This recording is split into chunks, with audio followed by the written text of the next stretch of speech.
Muito bom dia, pessoal. Bom dia, Antônia. Muito obrigado, viu, pelo esse convite. Vir aqui falar para vocês da nossa experiência, né? A nossa experiência, ela é muito próxima daquela que vocês viram da AVSE, que é o nosso principal parceiro. E então muito do conteúdo que eu vou falar, vocês também já devem ter tido contato durante o curso e o dia de hoje.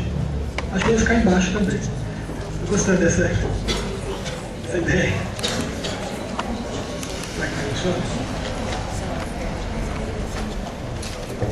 Então, eu vou falar um pouco hoje da experiência que nós temos. É um recorte de um trabalho que nós fazemos que é muito mais amplo ao longo desses anos e que serve como instrumento, como ferramenta de planejamento urbano, né? O que nós estamos falando são as diretrizes de redução da pobreza urbana. Eu vou detalhar um pouquinho como que nós fazemos o planejamento numa lógica que não é a lógica mais usual de se fazer, que é o planejamento setorial. Nós fazemos um planejamento transversal. Pode passar. Então, falar um pouquinho da CDM. A CDM é uma organização sem finalidade lucrativa que tem a finalidade de promover o desenvolvimento de pessoas e comunidades. É uma ONG, nós chamamos de ONG de ação. Não é ONG de reivindicação, mas é uma ONG de ação que tem uma presença territorial clara. Nós atuamos sempre dentro dos territórios, dentro das comunidades. Aliás, desde a nossa fundação, há 25 anos, essa característica de estar dentro das comunidades já era desde o início, né?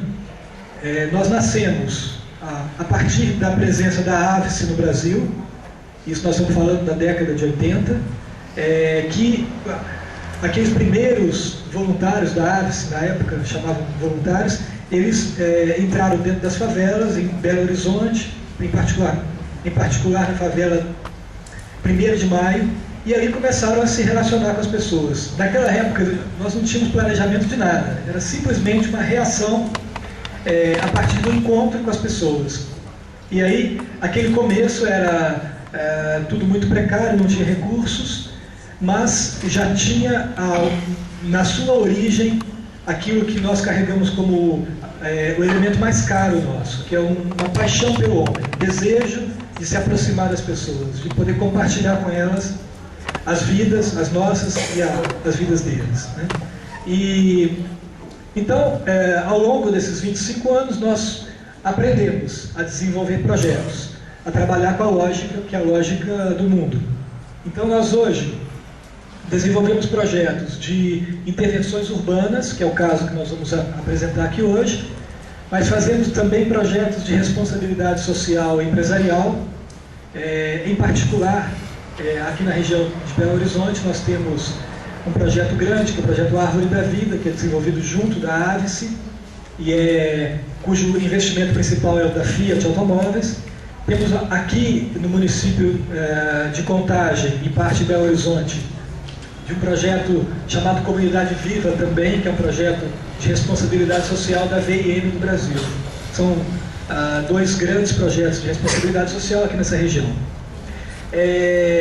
A CDM, ela nasceu em Belo Horizonte, tem a sede aqui, mas se estendeu para outros estados a partir de iniciativas de projeto. Então hoje nós estamos em Minas Gerais, em várias cidades de Minas Gerais, no interior de Minas, no Vale do Aço, na Zona da Mata. Estamos na Bahia, em alguns municípios, em Pernambuco, em particular, Bahia e Pernambuco, em particular com a nossa parceira, que é a AVSE, e no Rio de Janeiro.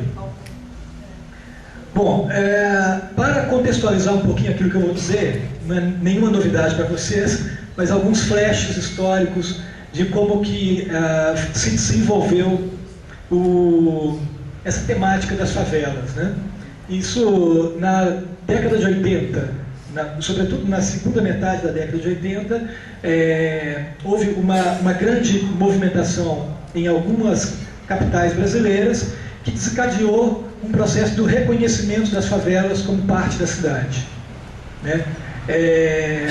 Eu me lembro, pegando mapas daquela época, que os mapas da cidade tinham vazios. Esses vazios eram as favelas. Então, para quem está hoje atuando e que hoje vê os mapas da cidade, onde identificam as favelas, onde se fazem intervenções nas favelas, é importante a gente entender que isso não é fruto de um desenvolvimento natural, mas isso foi a partir de movimentos, e sobretudo movimentos na década de 80. Até então, os serviços públicos, água, luz, energia elétrica, não podiam nem entrar nas favelas oficialmente, porque elas não existiam. Elas eram um buraco vazio na cidade, né? Então, por causa desses movimentos, na década de 80, nós estamos falando aqui em Belo Horizonte da Lei para a Favela, estamos falando de Recife, estamos falando do Rio de Janeiro, sobretudo, algumas iniciativas de urbanização começaram a ser feitas, né? Aquilo que antigamente a favela era considerado um nódulo na cidade, né, e que tinha que ser removido pelo processo de urbanização, passou a ser considerado como uma solução. Esse aqui é um slogan da época, né? A favela é uma solução, não é um problema. E todo um desenvolvimento a partir disso, enfocando a favela como parte da cidade, parte formal da cidade, que tem elementos informais, mas que pertence à cidade. E aqui o Henrico falava: a favela representa um fato urbano consolidado e, portanto, um patrimônio habitacional que deve ser recuperado e desenvolvido, não retirado e reassentado na periferia, mas tratado como parte da cidade. Pode passar. Na segunda metade dos anos 90, começaram as iniciativas de intervenções integradas. Aqui nós estamos falando de urbanização, né? Então, o Favela Bairro no Rio, que vocês devem ter falado nesses últimos tempos, o programa Alvorada na região metropolitana de Belo Horizonte, que a AFSE e a CDM participaram, o projeto Guarapiranga, que é no entorno daquele manancial de água lá de São Paulo, o projeto Novos Alagados, que é esse que o Fabrício nos apresentou. Quer dizer, naquela época começou-se a se falar de intervenção integrada, porque já começava a entender que não era que o problema das favelas não era um problema habitacional, não era um problema de infraestrutura, mas era muito mais amplo do que isso, né? Naquela época também começaram os planejamentos de área, o PGE, que é o Plano Global Específico de Belo Horizonte, que hoje ainda é um instrumento principal de planejamento nas áreas de Belo Horizonte, e o PIN de Contagem, que nasceu também nessa época, e o Vinícius vai falar um pouco dele hoje, né? Pode passar mais um pouquinho. Depois, nos anos 2000, com o advento do Estatuto da Cidade, do Sistema Nacional de Habitação de Interesse Social, com o advento do PAC, não trazendo grandes novidades metodológicas, mas aglutinando as experiências todas que já existiam antes, né, num grande projeto. E quem passou por essa época lembra do Habitat Brasil, do Prosaviar, uma série de outros projetos em nível governamental, nível federal, que foram aglutinados no PAC, e aí sim começou a ter porte um grande programa reestruturador. Agora, esses projetos todos... Pode passar. Esses projetos todos, esses programas todos, essa evolução, está nos sinalizando o quê? Que o problema das favelas é um fenômeno que não se esgota no âmbito urbanístico. Não se pode tratar o problema das favelas com políticas setoriais, habitacional, ou política de infraestrutura, né, ou política de saúde. Quer dizer, não se pode tratar esse, porque ele é um fenômeno que não se esgota no âmbito urbanístico. Suas causas e seus efeitos não se limitam no interior das áreas. Quer dizer, a causa da favela, a causa das áreas de baixa renda, não está dentro dela. A exclusão social, as dificuldades de transporte, as alternativas de solução habitacionais estão fora dela, né? Da mesma forma que as suas consequências, quer dizer, a violência que nós vemos concentrada nas áreas de baixa renda não acontece somente dentro das áreas, elas estão muito mais irradiadas na cidade, né? Portanto, é preciso uma abordagem ampla, considerando uma perspectiva territorial que extrapole os limites das áreas pobres. Não conseguimos abordar o fenômeno da urbanização sem aprofundarmos em termos globais o tema da pobreza. Porque o problema não se resume no aspecto físico, mas é um problema de acesso aos serviços, é um problema de acesso de educação, é um problema de saúde, é um problema muito mais amplo. E como que nós poderíamos pensar numa forma de abordagem que fosse transversal? Olhando para a pessoa pobre em toda a sua dimensão, em toda a sua complexidade. Então, para isso é necessário que nós tenhamos uma hipótese. A hipótese é: vamos tratar as pessoas pobres com uma metodologia que permita conhecê-las na sua integralidade. Ou seja, vamos tentar identificar um conceito que possa nos orientar. E esse conceito nós retiramos... pode passar. Nós retiramos esse conceito, nós estamos falando ainda da década de 90, nós retiramos esse conceito de algumas publicações daquilo que estava emergindo naquela época. E a Declaração de Recife, que foi um grande seminário brasileiro de preparação do Seminário Internacional Habitat II, que é um marco na história da urbanização mundial, dizia que o pobre tem que ser considerado pelo que ele é, pelo que tem, pelo que pode fazer, e não pelo que falta. Aqui começa um olhar diferente. Quando nós nos deparamos com uma comunidade de baixa renda, nós não vamos lá buscar aquilo que falta, porque falta muito, falta esgoto, mas nós começamos a olhar a partir daquilo que eles são, mesmo que aquilo que eles são e que eles têm esteja muito corroído. Mas nós não podemos negligenciar a capacidade de articulação que eles têm, a capacidade de construção que eles têm. A favela é um ser dinâmico em constante construção. E isso a gente tem que conhecer deles. Então, como que nós podemos fazer para poder começar um trabalho de intervenção reconhecendo os pobres, reconhecendo as pessoas que vivem o problema na sua complexidade? E aí nós buscamos nas experiências formas de ordenar nosso conhecimento. E chegamos a um conceito fundamental, que é o patrimônio. Aquilo que o Fabrício disse agora há pouco, partido positivo. Por que partido positivo?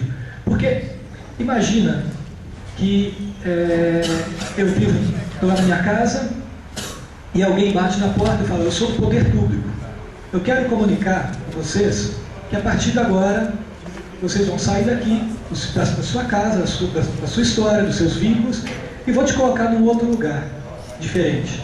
Esse outro lugar diferente é muito melhor. Imagina cada um de vocês. Esse outro lugar diferente é muito melhor. Eu vou colocar um quarto de casal para você, eu vou colocar um quarto para os seus filhos, eu vou colocar 2 banheiros dentro de casa, e você vai viver muito melhor do que aqui. Eu falo: mas poxa vida, e meu cachorro? E as minhas plantas que eu cuido lá, e todo dia eu cuido delas. E a minha relação de vizinhança que eu tenho com o meu vizinho, que me sustenta quando tem um problema qualquer, meu filho tem que ficar em casa. E, quer dizer, e ele vem e fala, não, aqui é desse jeito, você vai para esse apartamento, desse jeito, aqui você vai ter um armário onde você pode colocar tudo. Mas e a foto dos meus parentes, a minha história? Quer dizer, não se pode construir sem considerar aquilo que eu sou, aquilo que eu tenho, aquilo que eu carrego. Então, o maior desafio para uma intervenção em área de baixa renda é conhecer bem. O Fabrício hoje falou dos vários níveis de conhecimento. Nós temos que conhecer muito, conhecer bem, porque se nós conhecemos bem, nós conseguimos encontrar soluções que sejam o mais próximo possível das necessidades das pessoas, né? E para conhecer bem, a gente tem que se envolver com as pessoas. Então, o trabalho de conhecimento é um trabalho no qual nós procuramos identificar todo o patrimônio que as famílias têm. Patrimônio material, patrimônio imaterial, relações, história, cultura, né? E esse patrimônio precisa de ser ordenado. Nós precisamos de ter um método que nós consigamos absorver isso. Eu não vou me delongar muito nisso, mas só para dizer que, para conhecer, nós ordenamos o patrimônio, que é uma coisa só, em alguns fatores, que é o trabalho, que é a moradia, que é o capital humano, que é a saúde, educação, relações familiares e capital social. A partir dessa ótica de conhecer aquilo que existe, para depois intervir, nós desenvolvemos uma série de instrumentos, uma série de meios, procedimentos, que eu gostaria de apresentar de forma muito sintética agora para vocês. Nós fizemos uma experiência, que são as diretrizes municipais de redução da pobreza urbana. Fizemos em 3 municípios, em parceria com a AVSE, e eu vou mostrar aqui para vocês, em particular, um exemplo, que é o caso de Ipatinga, na Zona da Mata. Quais foram os desafios que nós tínhamos lá desde o começo? Que nós precisávamos reconhecer o patrimônio das pessoas e comunidades. O projeto não era um projeto para identificar o que faltava, mas era identificar o que tinha. Era necessário uma abordagem ampla e aberta. Uma abordagem ampla no sentido territorial também. Não se pode tratar um fenômeno regional olhando somente para um território delimitado. É preciso olhar para um âmbito mais amplo, territorialmente falando. E tematicamente falando a mesma coisa. Nós não podemos abordar o fenômeno da pobreza negligenciando qualquer aspecto da realidade. Então tínhamos que conhecer tudo. Tínhamos uma limitação, porque os instrumentos, as ferramentas, os processos tinham que ser úteis e adequados ao planejamento de intervenções integradas. Mas tinha que ser de baixo custo, porque nós estamos falando de um plano para a cidade inteira, né? Então, com esses desafios, nós começamos o nosso caminho. Pode passar. Primeiro, montando uma equipe multidisciplinar. Se nós estamos falando de uma abordagem multidisciplinar, precisamos de uma equipe multidisciplinar, né? Aqui não é absolutamente novidade, né? Os 3 grandes eixos, físico-ambiental, social, jurídico, legal. Também já foi dito, arquiteto, engenheiro de infraestrutura, geólogo, sociólogos, assistentes sociais, equipe de pesquisa, na medida do possível que a equipe de pesquisa seja a própria equipe do projeto, advogado, mas não qualquer advogado, um advogado que tem experiência em direito urbanístico, em particular as questões dominiais, etc. E aí começamos. Então aqui está o município de Ipatinga, O nosso primeiro trabalho foi buscar uma boa cartografia do município. Hoje nós temos condições de ter isso por meio de foto de satélite, etc. Então, conseguimos uma boa cartografia e fomos identificar todas as áreas de baixa renda que tinham dentro da área urbana do município. E para isso nós nos pautamos nas áreas formais, aquelas que já eram definidas pela legislação municipal, mas também fizemos um trabalho grande com os técnicos da prefeitura, com outros informantes, pessoas mais antigas, para tentar mapear as áreas de baixa renda. Então nós fizemos esse trabalho de delimitação. Algumas áreas, aqui foram, me parece, que 25 áreas. Em Patinga, eram 25 áreas de baixa renda. Bom, e aí entramos na fase de conhecimento. Eu não vou também falar dos aspectos específicos, mas para um bom conhecimento nós precisávamos de pesquisar as fontes de dados secundários, a pesquisa domiciliar amostral, uma pesquisa que era feita dentro de cada área, e aqui temos uma metodologia já consolidada, que dá um índice de confiabilidade de 95%, uma margem de erro de mais ou menos 5%. As qualitativas, com dinâmicas de grupo, etc. Mapa falado, que eu vou mostrar um para vocês, e pesquisa em instituições que atuam nas comunidades. Aqui para identificar a rede social, a rede da sociedade organizada, sociedade civil organizada. Na equipe física, que aqui não é novidade para ninguém, os conhecimentos clássicos, urbanística ambiental, infraestrutura, geológico e geotécnico, e o levantamento dominial da propriedade da terra.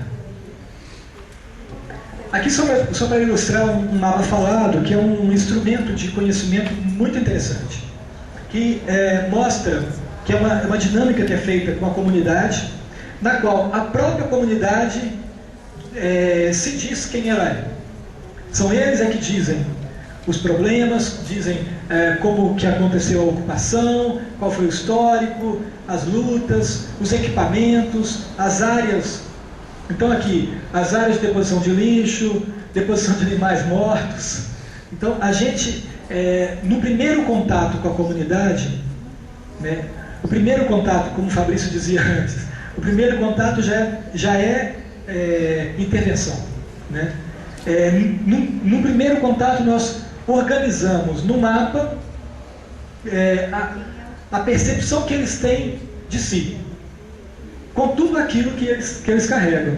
Então, até cerca danificada, área verde queimada, casa sem energia, quer dizer, mas é um elemento que não necessariamente se justapõe com os elementos que nós vamos levantar pela equipe técnica, mas são elementos que nos ajudam a conhecer mais a realidade, sobretudo conhecer mais qual que é a percepção que a comunidade tem de si.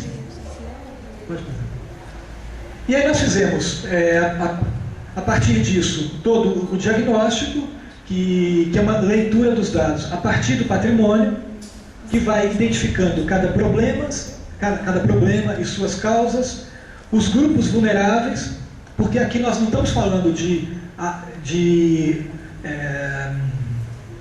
beco sem esgoto, nós não estamos falando de casa, nós estamos falando de pessoas. Então era importante identificar quem eram as pessoas atingidas por cada tipo de problema, e identificamos as potencialidades da comunidade. Numa lógica de conhecimento amplo, que leva em conta tudo aquilo que os nossos técnicos sabem, mas leva em conta também tudo aquilo que as pessoas dizem de si. E aí eu vou mostrar alguns mapas, alguns exemplos de como que essa informação georreferenciada nos ajuda. Então aqui, por exemplo, aqui nós temos uma área, um recorte, densidade populacional. Um assentamento grande em área, mas com baixa densidade. Um assentamento pequeno e muito denso. Nós não podemos tratar da mesma forma, são coisas diferentes. Né? Pode passar. Depois fizemos uma abordagem bastante geral da situação de risco. Aqui são os mapas de situação de risco. Verde não há, vermelho e amarelo os níveis de risco identificados. Pode passar. Problemas de segurança. E aqui a gente começa a comparar as áreas, naquela perspectiva de abordagem mais territorial, mais ampla. Né? Que uma área, o tamanho dessas bolas representa o tamanho da área. Né? Aliás, representa o número de domicílios. Significa que uma área de médio porte tem um grande problema de segurança. Uma área de grande porte tem um problema de segurança menor. E isso tem que ser levado em consideração. Né? Depois começamos a mapear os serviços públicos. Né? Aqui, no caso, o serviço de saúde. Localizamos todas as unidades de saúde do município. E começamos a verificar como que as populações acessam esses serviços de saúde. Que é uma lógica inversa de quem pensa saúde. Quem pensa saúde normalmente pensa como que o serviço de saúde atende a população. Aqui nós estamos do outro lado. Né? Nós não estamos avaliando o sistema em si, mas estamos avaliando como que a população acessa o sistema. E colocando isso no mapa, pode passar, descobrimos algumas coisas muito curiosas. Esse aqui é um exemplo particular, que a comunidade do Veneza tem um centro de saúde, tem uma unidade de saúde próxima, e ela acessa com maior frequência, justamente, 72%, 73% aqui. Mas ela também cruza a cidade inteira para acessar outros serviços de saúde fora da região de abrangência. Lendo esses dados, eu não vou entrar aqui nos detalhes, mas lendo esses dados, a gente começa a entender que a lógica do acesso não é aquela que é mais que a gente pensa que é. Então, aqui pode ser que no problema de saúde, que no sistema de saúde pode ser até, vamos dizer, aqui é um hospital para urgência e emergência, e aqui é um posto, é uma unidade básica de saúde para atendimento de ações mais preventivas. Pode passar. Mas fizemos o mesmo com a escola. Então, mapeamos todas as escolas, sobretudo as escolas municipais e estaduais, né? E descobrimos algumas coisas interessantes. Olha, por exemplo, esse caso aqui do Iguaçu. A maioria dos estudantes do Iguaçu cruzam a cidade para ter aula lá na escola municipal Gami, não sei. Olha que coisa inesperada. Né? Isso nos ajuda a entender o serviço e como que a população está acessando os serviços. Né? Fizemos esses estudos para cada um dos aspectos, que eu não vou mostrar aqui. Né? Então, acesso aos serviços, infraestrutura, desenvolvimento comunitário, capacidade de organização comunitária, trabalho e renda. E, a partir desses estudos, nós começamos a fazer uma hierarquia das intervenções na cidade. Aqui a situação dominial também, né? Pode passar, né? E aí começamos a relacionar os dados. Agora nós vamos relacionar e entender onde está localizado ou onde estão localizados os nossos problemas. E aqui começamos a fazer uma hierarquia, por exemplo, de acesso ao serviço de saúde. O Planalto era a área que tem mais dificuldade de acesso no ranking, e o cemitério é meio curioso, eles precisam também. Mas o cemitério é aquele que tem mais facilidade no acesso ao sistema de saúde. Eles não precisavam, né? Acho que foi uma estratégia da prefeitura. Mas olha como que no serviço de educação o problema já não é o mesmo, né? O Alto Iguaçu, que é essa comunidade aqui, tem mais dificuldade de acessar o sistema, né, em relação às outras áreas. Pode passar. A mesma coisa fizemos na temática social. Aqui nós começamos já a cruzar os dados, a partir de uma modelagem que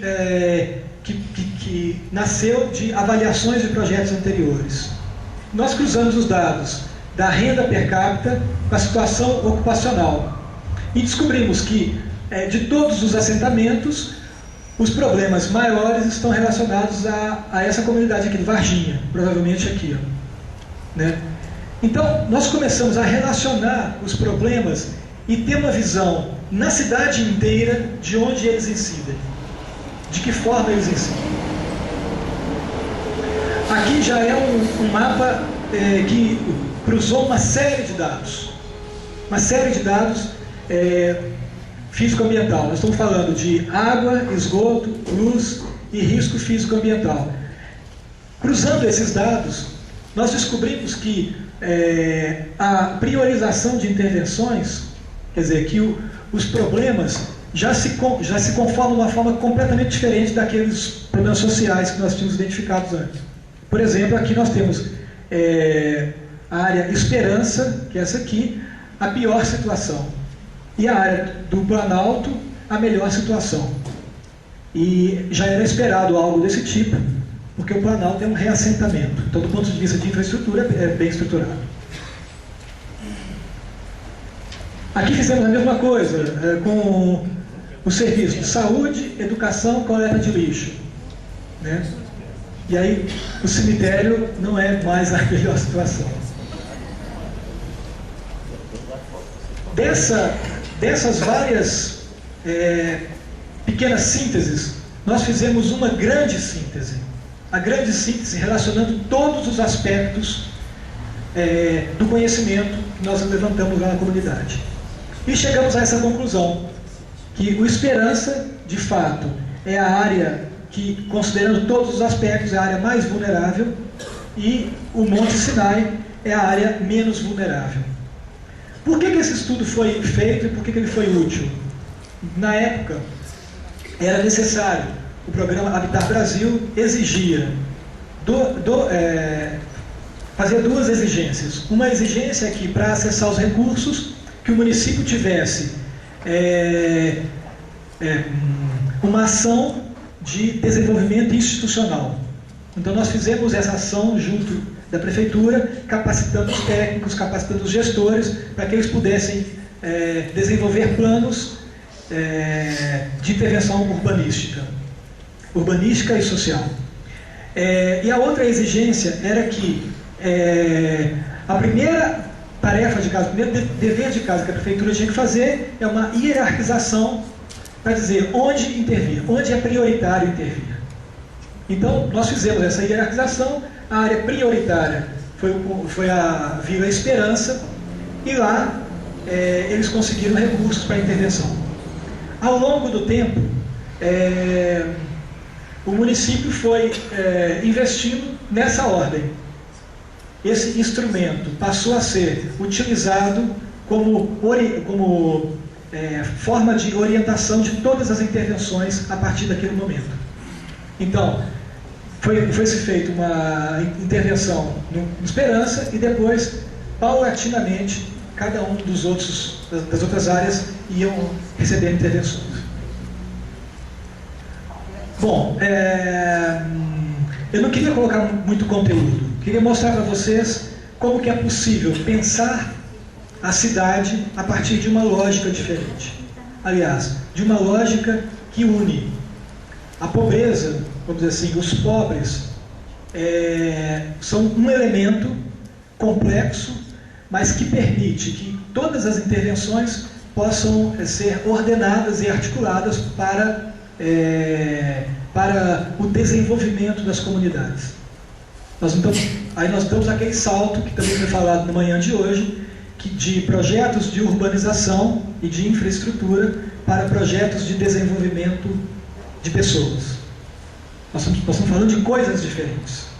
E eu acho que cada um aqui pode, olhando para a sua própria experiência, pode entender mais ou menos onde está e onde nós podemos chegar, né? Bom, quais que são algumas das características que eu acho mais importante destacar dessas experiências? Primeiro que para fazer um projeto transversal é necessário uma grande articulação institucional.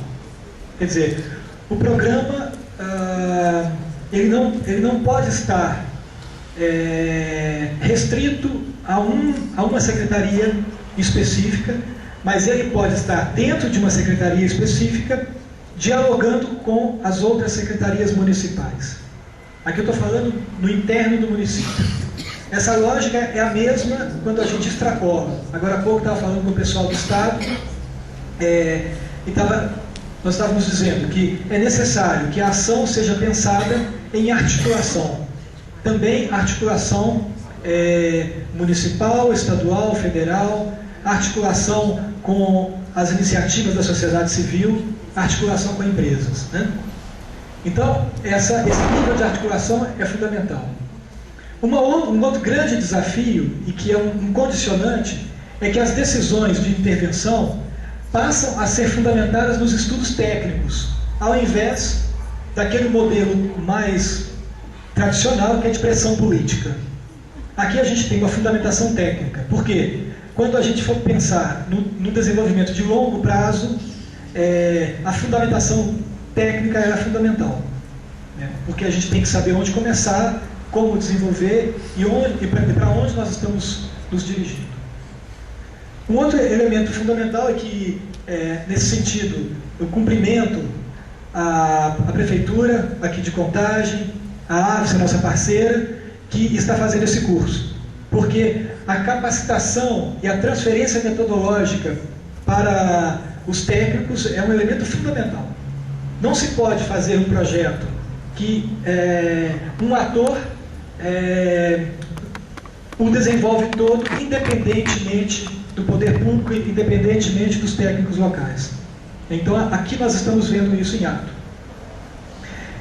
E um outro elemento importante é que não se pode planejar o desenvolvimento de uma área pensando numa ação de 1 ano, 2 anos. Nós temos que pensar no mínimo 3 anos de ação. Mesmo que essa ação ela tenha fases diferenciadas, mas a gente está falando de desenvolvimento. Desenvolvimento não se pode fazer desenvolvimento em 1 ano. O nível de participação popular é fundamental, acho que todo mundo já, não é nenhuma novidade, mas é importante entender que a participação popular não é somente ser informada, ou não é somente votar uma coisa ou outra, mas a participação popular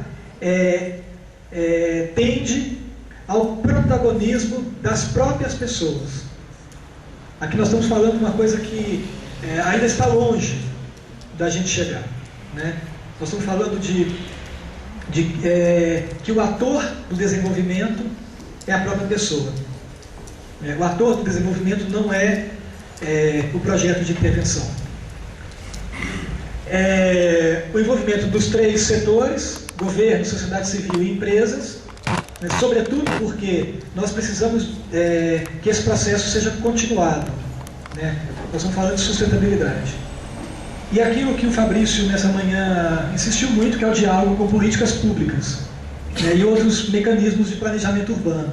Quer dizer, essa lógica transversal, ela não dispensa as demais lógicas setoriais, né, o plano municipal de risco, o plano local de habitação de interesse social, o sistema de saúde, o orçamento participativo, são todas políticas que precisam estar em profundo diálogo com uma lógica desse tipo. Essa síntese que eu apresentei hoje para vocês, nós fizemos experiências junto da AVES em 3 municípios, né? fizemos em Ipatinga, fizemos em Governador Valadares. Em Governador Valadares, nós desenvolvemos essas políticas, essas diretrizes, fizemos todo o trabalho de desenvolvimento institucional, com um curso de capacitação para os técnicos e gestores da Prefeitura, e demos continuidade. Continuamos. Então, a partir daí, nós fizemos os planos globais específicos, conforme prevê a legislação municipal, né, e ainda hoje, estamos desenvolvendo as intervenções em 15 bairros. Né? Isso significa que nós começamos um trabalho, por exemplo, em Governador Valadares, no ano de 2001, passamos por transições políticas de partidos opostos, era o PT, passamos pelo PSDB, e hoje é o PT, né? E esse plano, essas diretrizes que nós desenvolvemos, elas se sustentam até hoje. Foi um grande desafio isso, e só aconteceu isso porque tinha um corpo técnico da Prefeitura capacitado, que entendia o que estava fazendo, preferencialmente pessoas, funcionários de carreira, que estão lá conosco há mais de 10 anos, tinha uma atuação forte das comunidades, né? Quer dizer, o plano não era um produto que ficava só na Prefeitura, mas ele era absorvido. Cada comunidade tem uma cópia desse plano, que acompanha isso, né? E a participação da sociedade civil, no caso da CDM. Estamos fazendo essa mesma experiência aqui no município de Contagem. Esse produto já está pronto, será entregue para a Prefeitura nesses próximos dias, né? E nós fizemos esse estudo no Parque São João e na região industrial. São aproximadamente 10 áreas que nós fizemos esses estudos. Escolhemos essas áreas por serem essas duas regionais, por serem áreas que tinham grandes problemas de vulnerabilidade e pouco conhecimento. Não tinha PI, poucas intervenções, ou menos intervenções do que no restante da cidade. Então, esse estudo está sendo entregue agora para a Prefeitura e nós esperamos que tenha vida longa, que a gente possa, de fato, com essa experiência, inclusive continuar fazendo as intervenções todas que nós temos a prática de fazer em outros lugares. Bom, eu acho que é isso. Obrigado.